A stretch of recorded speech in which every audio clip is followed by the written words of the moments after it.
വാരിയൻകുന്നത്ത് ഹാജി ശൂരിതം നീറന്ന ഹാജി തോരരാം വെള്ളപ്പടയെ ഓട്ടുവാൻ മാപ്പിള വീരരെ ഒരുക്കിപ്പട പൂട്ടുവാൻ. വാരിയൻകുന്നത്ത് ഹാജി ശൂരിതം നീറന്ന ഹാജി തോരരാം വെള്ളപ്പടയെ പൂട്ടുവാൻ മാപ്പിള വീരരെ ഒരുക്കിപ്പട പൂട്ടുവാൻ. കുറുതായി മെലിഞ്ഞു കറുത്ത് കവിളുട്ടി താടിയിൽ കുറേശ്ശെ രോമം വളർത്തി തടിച്ച വെള്ള ഷർട്ടും വെള്ള കോട്ടും ധരിച്ച് ചുവന്ന രോമ തൊപ്പിയണിഞ്ഞ് അതിനു ചുറ്റും വെള്ള ഉറുമാൽ കെട്ടി കാലിൽ ചെരുപ്പും കയ്യിൽ വാളുമേന്തിയ തൻ്റെ ധീര നേതാവിനെ കണ്ടപ്പോൾ അവിടെ കൂടിയിരുന്ന ആളുകളുടെ ഹൃദയം പടപട ഇടിച്ചു. അദ്ദേഹത്തിൻ്റെ കണ്ണുകൾക്ക് കാന്തശക്തിയുണ്ടായിരുന്നു. സൂര്യൻ അസ്തമിക്കാത്ത ബ്രിട്ടീഷ് സാമ്രാജ്യത്തിൻ്റെ ഉറക്കം കെടുത്തിയ സോവിയറ്റ് യൂണിയൻ ആദരവോടുകൂടി കണ്ട ചക്കിപ്പറമ്പൻ മൊയ്തീൻകുട്ടി ഹാജിയുടെ മൂത്ത പുത്രൻ വാരിയൻകുന്നത്ത് കുഞ്ഞഹമ്മദ് ഹാജിയായിരുന്നു അത്. SKV here, welcome to my new vlog.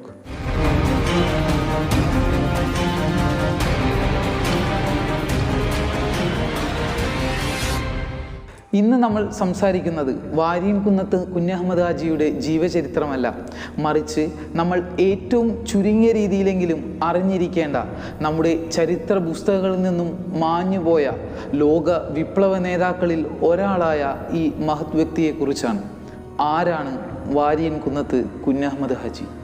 British വാഴ്ചക്കെതിരെ പൊരുതിയ, Eranad കലാപത്തിൽ ബ്രിട്ടീഷുകാർക്കെതിരെ പോരാടിയ ദേശാഭിമാനി, ആലി മുസ്ലിയാരുടെ സന്തത സഹചാരിയും ശിഷ്യനും, 90 വർഷത്തെ ബ്രിട്ടീഷ് ഭരണത്തിനെതിരെ ഇന്ത്യയിൽ ആദ്യമായി 7500 മുതൽ 10,000 വരെയുള്ള സൈന്യത്തെ നിരത്തിക്കൊണ്ട് ഒരു സമാന്തര ഭരണകൂടം സൃഷ്ടിച്ച ഇന്ത്യൻ സ്വാതന്ത്ര്യ സമര സേനാനിയായിരുന്നു വാരിയൻകുന്നത്ത് കുഞ്ഞഹമ്മദ് ഹാജി. അന്നത്തെ ഡെപ്യൂട്ടി കളക്ടറായ C. ഗോപാലൻ നായരുടെ വാക്കിലൂടെ പറഞ്ഞാൽ, ഹിന്ദുക്കളുടെ രാജാവും മുഹമ്മദീയരുടെ അമീറും ഖിലാഫത്ത് സേനയുടെ കേണലുമായിട്ടായിരുന്നു വാരിയൻകുന്നൻ ചമഞ്ഞിരുന്നത്. ജന്മി ബ്രിട്ടീഷ് വിരുദ്ധനായ ഹാജിക്ക് ലഭിച്ച ജനകീയ പിന്തുണ ബ്രിട്ടീഷ് സർക്കാരിനെ വല്ലാതെ ഭയപ്പെടുത്തിയിരുന്നു.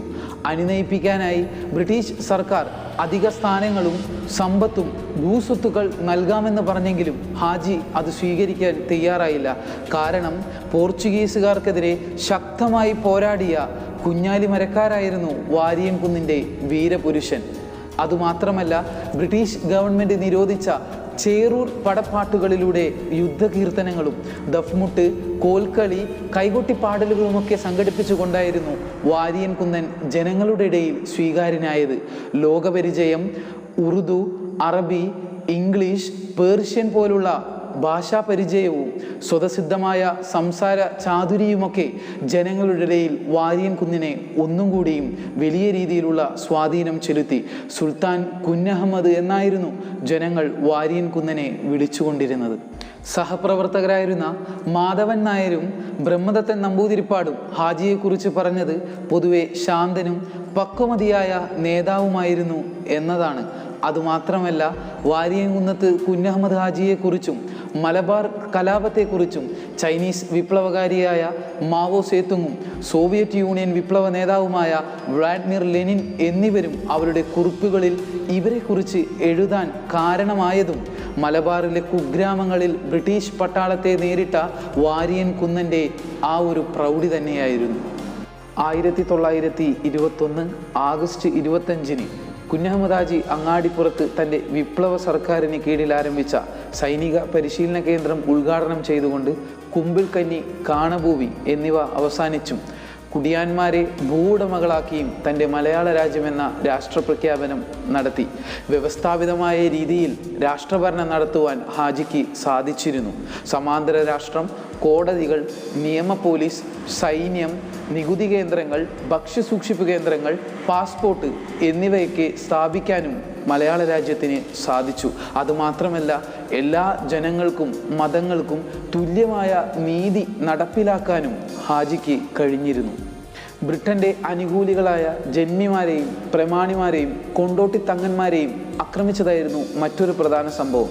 ഇത്തരം സംഭവങ്ങളിൽ ചരിത്രത്തിൽ ഇടം നേടിയ ഖാൻ ബഹദൂർ ചേക്കുട്ടിയുടെ വധമായിരുന്നു. ബ്രിട്ടീഷ് അനുകൂലിയായ ഖാൻ ബഹദൂർ ചേക്കുട്ടിയെ കൊന്ന് അദ്ദേഹത്തിൻ്റെ തലയറുത്ത് കുന്തത്തിൽ കുത്തി പ്രദർശിപ്പിച്ചുകൊണ്ട് മഞ്ചേരിയിൽ വാരിയൻകുന്നൻ പ്രഖ്യാപിച്ചു. ബ്രിട്ടീഷ് അനുകൂലിയായ ചേക്കുട്ടി നമ്മളോട് പറഞ്ഞിരുന്നു, ബ്രിട്ടീഷുകാരെ കണ്ടോ, ജന്മിമാരെ കണ്ടോ, ഇവരെയോടൊന്നും കളിക്കണ്ട എന്ന് നമ്മളോട് പ്രഖ്യാപിച്ച ചേക്കുട്ടിയുടെ തലയാണിതെന്ന് വാരിയൻകുന്നൻ ഉറക്കെ പ്രഖ്യാപിച്ചു. സുശക്തമായ സൈനിക സംവിധാനം സൃഷ്ടിച്ചുകൊണ്ടായിരുന്നു ബ്രിട്ടീഷുകാർക്കെതിരെ കഴിഞ്ഞ 6 മാസ കാലയളവിൽ അവിടെ പോരാട്ടങ്ങൾ നടന്നത്. മിന്നലാക്രമണങ്ങൾ, തുറന്ന പോരാട്ടങ്ങൾ, ഗറില്ല യുദ്ധം എന്നിങ്ങനെ വ്യത്യസ്ത തലത്തിലുള്ള പോരാട്ടങ്ങൾ.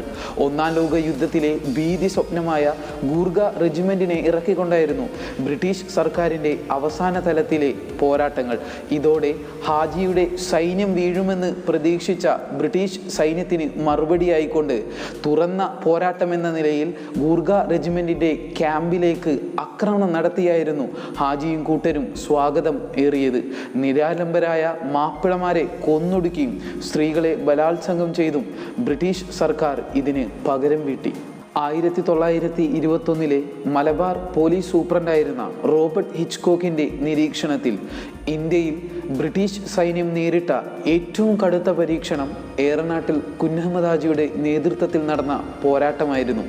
ഹാജിയുമായി ഗാഢ സൗഹൃദത്തിലുണ്ടായിരുന്ന രാമനാഥൻ അയ്യർ ആ സൗഹൃദം ആയുധമാക്കിയപ്പോൾ ബ്രിട്ടീഷ് സൈന്യം കുഞ്ഞഹമ്മദ് ഹാജി നമസ്കാരത്തിന് വേണ്ടി ഒതുക്കുന്നതിനിടയിൽ അദ്ദേഹത്തെ കീഴ്പ്പെടുത്തി.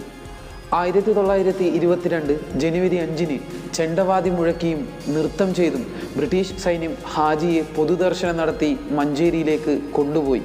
ചങ്ങലകളിൽ ബന്ധിച്ചും മീശരോമങ്ങൾ പറിച്ചെടുത്തും ചവിട്ടിയും ബയണറ്റിനാൽ കുത്തിയും പരമാവധി രോഷം തീർത്തായിരുന്നു ബ്രിട്ടീഷ് പട്ടാളത്തിൻ്റെ ആ യാത്ര.